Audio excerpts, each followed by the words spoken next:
Soomaali xagee ka timi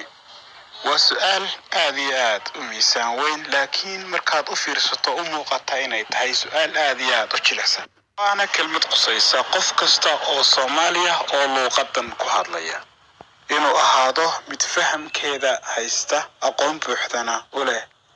igaasi Soomaali waa haddii uu yahay qofka la weydiiyay su'aashu qof Soomaali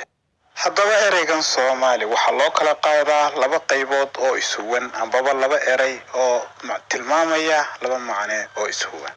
waxaana kala yihiin ereyga koobaad oo ah soo yaariga labaad oo noqonaya maal haddaba ereygan koobaad wuxuu macnihiisu yahay waa orod amba waa soco oo tilmaamaya tegitaan meel uu qofku u tegayo ereyga labaadna waa maal oo tilmaamaya ereyga lisitaan ambaba ku tusaya neef xoolaha oo caano laga dheefayo labada kelmadood ayaa waxay ku saaxiibeen oo isugu yimaadaan ereyga la yiraahdo Soomaali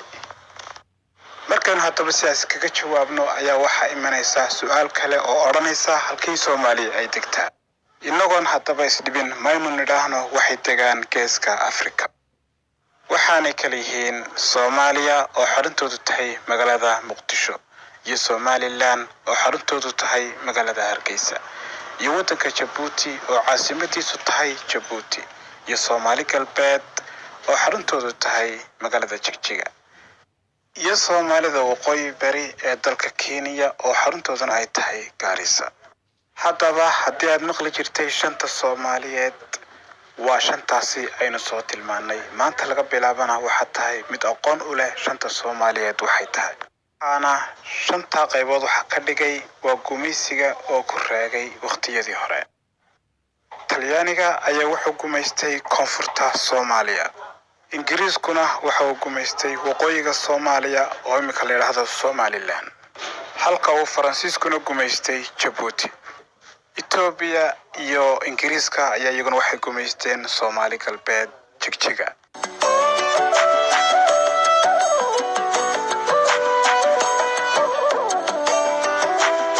haddaba haddii aynu eegno dhibaatada uu ka tegay gumeysigu waxaanu odhan karnaa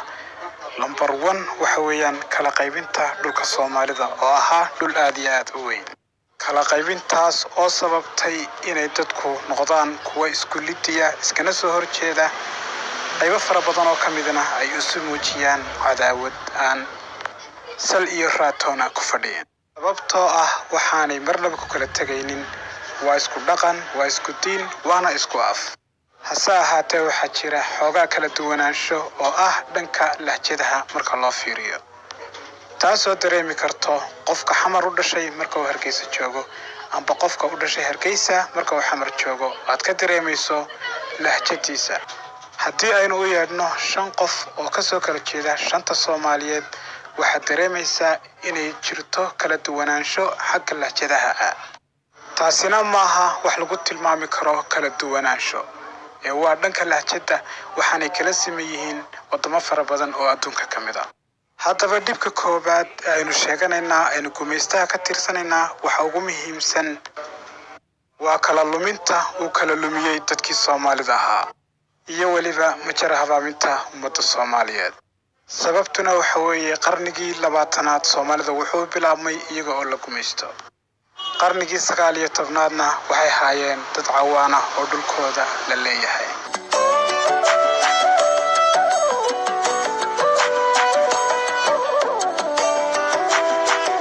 haddaba isku soo duuduubo Soomaalidu waxaynu sheegnay inay yihiin dad isku dhaqan ah meel kastay joogaan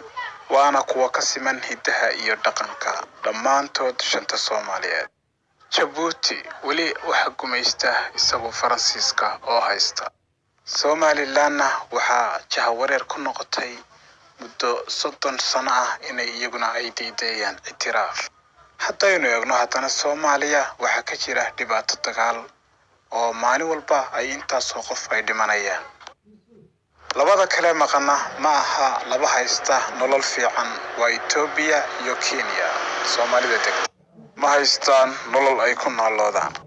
isku biiritii sanadkii 1960kii ee Soomaaliya iyo Somaliland waxa laga dhaxlay waxyaabo aan looga fadhin.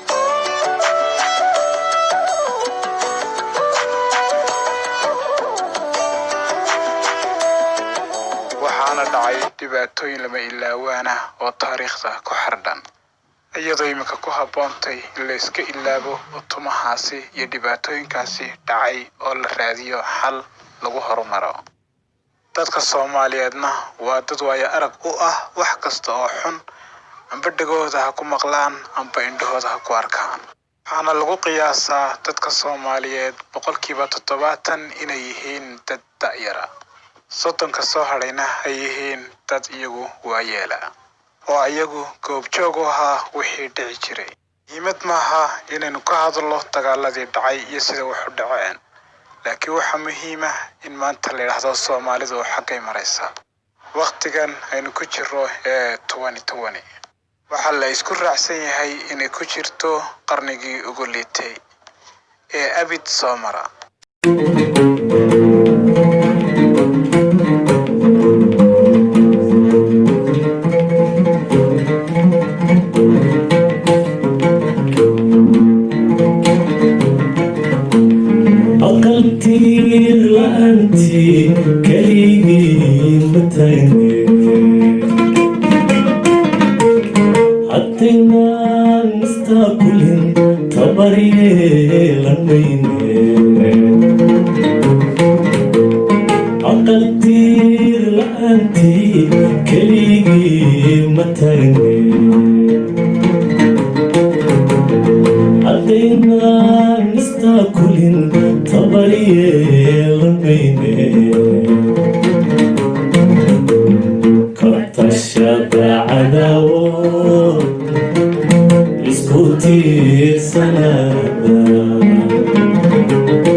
Allah'ın kudreti bundan olma tozne.